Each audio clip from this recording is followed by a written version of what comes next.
Maja je presrečna, da so jo sprejeli v 3. letnik Kraljeve akademije za glasbo v švedski prestolnici. Tako da se mi ne bo več treba voziti v Rotterdam, Slovenija, Štokholm, skozi. Bo pa to zdaj jazz smer, tako da bo treba še 2krat več delati.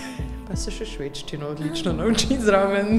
Tujina ji je zlezla pod kožo, a še zmeraj je močno razpeta med domom in tujino. Navajena sem, da sem po 3krat na mesec na letalu, sem pa tja in čakam na ta trenutek, ko bom malo bolj skoncentrirana na eni točki, delam na tem in vsekakor pa še vedno je Slovenija moj prvotni trg, tukaj se vse začelo in se vedno rada vračam. Domači so vedno veseli njene vrnitve. Kadarkoli se vrnem, je vse po starem.